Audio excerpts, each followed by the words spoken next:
Welcome to Film Riot. Before we jump into questions today, I wanted to let you know that the My Road Reel short film competition is back for 2018. They have over $1 million worth of prizes this time in over 30 categories. So jump over to myroadreel.com, download your free starter pack, including a free cinematic masterclass lesson from Philip Bloom from MZ, which we showed some of on the show. Definitely jump in on this. They do one every year, and it gets better and better every single year. The prizes that they have are amazing, and it's a really good way to get your stuff seen by peers. People are always watching each other's work and commenting on it. So definitely check that out. But now, your questions. What is with your fascination with lowercase i's? I don't have a fascination with them at all. I have 3 films that use it, all of which are a one-title film with the lowercase I dead middle. Every one of them is a gritty sci-fi action film.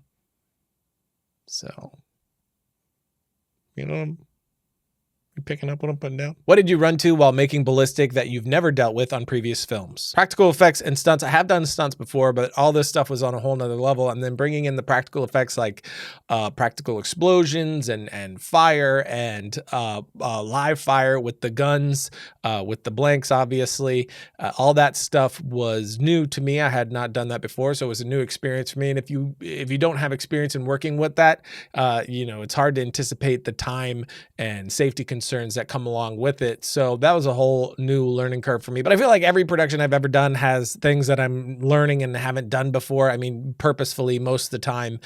So for me, every short film is like another film school, which is one of the reasons I really love doing them. Ryan, would you consider expanding any shorts you've made into feature-length concepts, or are you pretty much done with what you've done in the past? I would say 90% of them, I'm done with them and I don't want to do anything more with them, but there is a certain grouping of short films that I do have plans to expand in the future. How long have you had the idea for Ballistic, and do you have any tips for someone that doesn't have enough people for a crew? Super hyped for this film, ready to dissect it. As a standalone short film, this specific idea I came up with late last year, right before I wrote it, just for this specific short.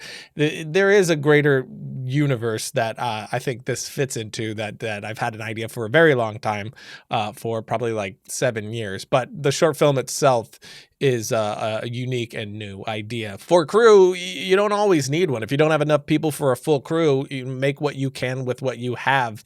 That's what, you know, your gear doesn't matter means, or, you know, just go out and do it. That's what it means. Whatever you have right now, just start doing it. Learn, get that experience. By doing that, you're going to get better. You're going to have stuff to show for yourself, and you're going to be able to use that as building blocks to keep doing better and better and better. Of course, you want the best cameras you can get. Of course, you want the biggest crew and most experienced crew that you can get, but you might not be there yet. And every single project that I've done is one more step towards the type of productions that I want to do, with Ballistic being the biggest step forward. But I couldn't have got to Ballistic with the crew that I had and the type of resources that I had if I hadn't done the films that I did in the past, where it was just my own money and family and friends to help out, none of them knowing what they were doing. I was teaching them their jobs as we went. Even recently, Sentinel, my last short film, there was only 8 of us, and really you could have boiled it down to 4 of us and we still could have done the exact same thing. So, you know, don't limit yourself. Don't put yourself in a corner. Whatever you have,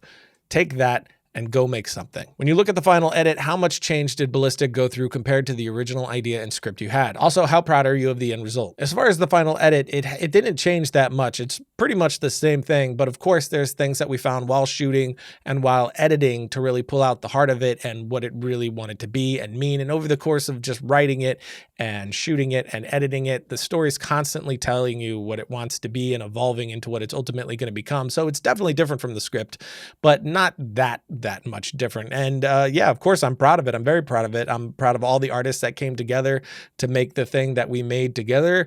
You know, how good that means it is or not, I have no idea. That's for you guys to decide and tell me. Of course, I just see a billion things wrong with it, as I do with every one of my productions, just like we all do. You know, it's never quite what you wanted it to be, but that's not necessarily a bad thing, because it's going to make you try harder, learn more, and push even further with the next one. Always trying to do better than your last one, but never quite meeting your own personal standards. Have you been on a set where you had someone on the cast or crew not not taking the work seriously, or even worse, slowing it down somehow because of their behavior? If so, what did you do about it? Well, you take them aside and you have a conversation. Communication is key.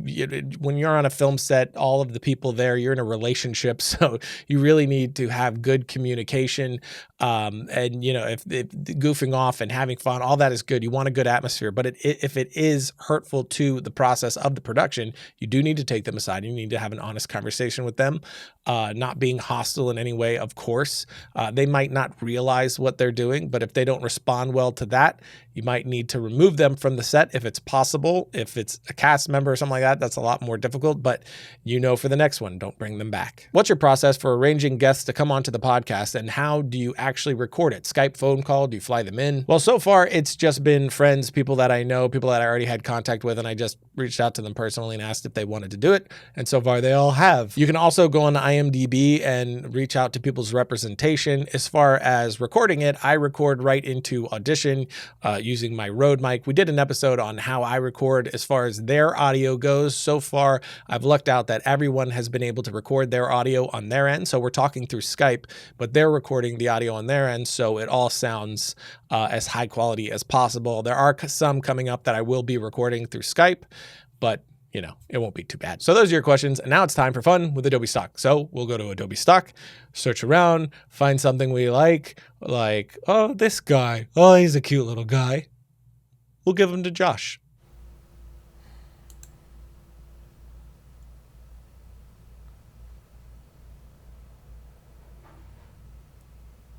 No, thank you.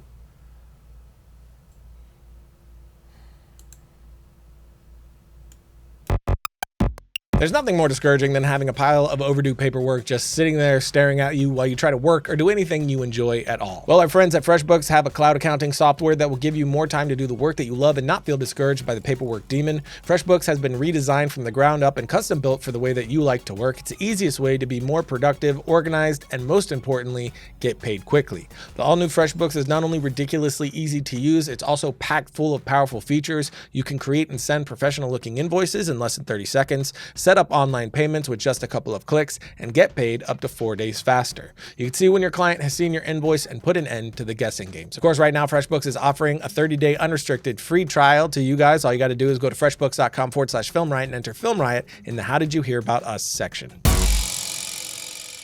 Logo. So that's it for today, which means it's time for my suggestion of the week. This one is the Q&A from Jeff Goldsmith. It is a great podcast. He's usually interviewing writers, but he also has directors on there as well. Really fantastic educational resource, so check that out. And of course, if you haven't seen it, the trailer for Ballistic is out. There's a link in the notes below for that. And until next week, don't forget to write, shoot, edit, repeat.